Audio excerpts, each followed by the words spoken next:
Kasih karunia dan damai sejahtera dari Allah Bapa dan anaknya Tuhan Yesus Kristus menyertai kamu sekalian. Amin. Shalom, selamat pagi saudaraku yang dikasihi Tuhan kita Yesus Kristus.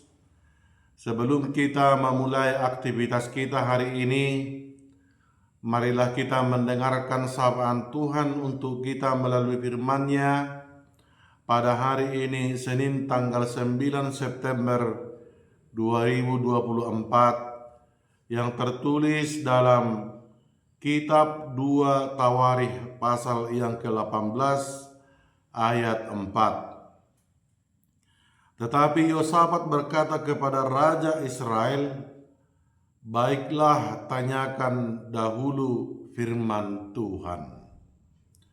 Demikian firman Tuhan, dengan taufik mohon petunjuk Tuhan. Saudaraku yang dikasihi Tuhan kita Yesus Kristus, adalah sungguh sangat baik dalam hidup ini selalu bertanya kepada Tuhan, mohon petunjuk apakah yang mau kita lakukan, atau bertanya apakah memang benar jalan yang kita jalani dan yang sedang kita lakukan. Kadang kita bisa tidak sadar dalam hidup ini apa yang kita lakukan dan apa yang kita jalani merasa benar, dan ternyata sudah salah. Merasa dekat dengan Tuhan, ternyata kita sudah jauh. Untuk itulah perlu kehati-hatian dan selalu bertanya. Itu sebabnya dalam upamani halak Batak maddok, manat unang tertutup, dadap unang terrobung.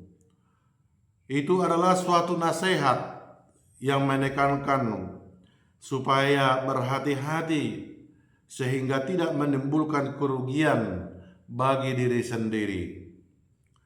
Dalam nats renungan kita saat ini, Ahab yakni Raja Israel datang menjumpai Yosafat yakni Raja Yehuda, mengajak untuk ikut berperang bersama rakyatnya menyerbu kota Ramot Gilead yang telah dikuasai bangsa Aram ketika itu. Ajakan tersebut tidak langsung disetujui oleh Yosafat, tetapi lebih mengutamakan untuk bertanya kepada Tuhan, minta petunjuk apakah Allah setuju atau tidak.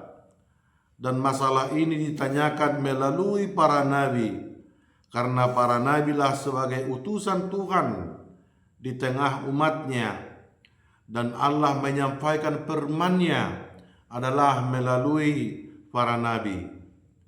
Yosafat tidak tergoda keputusan nabi yang dikumpulkan Raja Ahab sebanyak 400 orang yang menyetujui untuk berperang. Yosafat menyadari bahwa nabi tersebut adalah nabi palsu, dan ia memanggil Nabi Mika untuk meminta petunjuk Tuhan, yang pada akhirnya benarlah yang terungkap bahwa nubuat palsu dan benar teruji melalui waktu dan kenyataan. Kenyataan yang terjadi akan membuktikan siapakah yang benar. Yosafat peka terhadap suara Tuhan, sehingga tidak mau begitu saja menerima nubuat kemenangan sekalipun disuarakan oleh ratusan nabi. Walaupun Mika hanya seorang diri, namun nubuatnya terbukti. Sedangkan Ahab hanya ingin mendengarkan nubuat yang menyenangkan hatinya. Ia cenderung mengikuti rencana dan keinginan sendiri.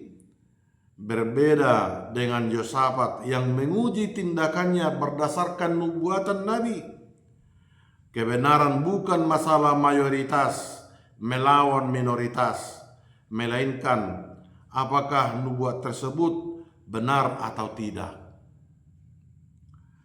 Di tengah kebutuhan hidup ini, kadang manusia jatuh untuk memenuhi keinginan, hasrat, nafsu itulah yang menguasai, sehingga dimungkinkan untuk tidak mau mendengarkan nasihat apalagi memohon petunjuk Tuhan. Akibatnya jatuh ke dalam dosa, hidup semakin terpuruk. Suara-suara yang akan banyak kita dengarkan juga bisa mempengaruhi untuk kita bisa mengenal kebenaran.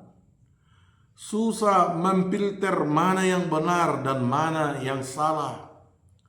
Untuk itulah tiada kata lain bahwa sepanjang perjalanan hidup kita, baiklah kita selalu memohon petunjuk Tuhan. Meminta petunjuk Tuhan dengan berdoa ataupun mencari nasihat dari orang yang kita tuakan menjadi cara yang paling umum untuk mendapatkan saran sebagai alat pertimbangan. Dan pada akhirnya kita harus memutuskan apakah tunduk kepada kehendak Tuhan atau tetap bersikeras dengan keinginan dan rencana sendiri. Biarlah kita selalu bersedia untuk selalu memohon petunjuk Tuhan dengan mengikuti firman-Nya. Kepekaan kita akan tindakan yang benar dan terhadap peringatan Tuhan akan kesalahan harus semakin tajam, sehingga kita tidak mau kompromi dengan hidup dalam dosa, dan pada akhirnya hidup kita sejalan dengan kehendak-Nya. Demikianlah sapaan firman Tuhan untuk kita hari ini. Tuhan menyertai kita dalam aktivitas kita hari ini. Tuhan memberkati. Amin.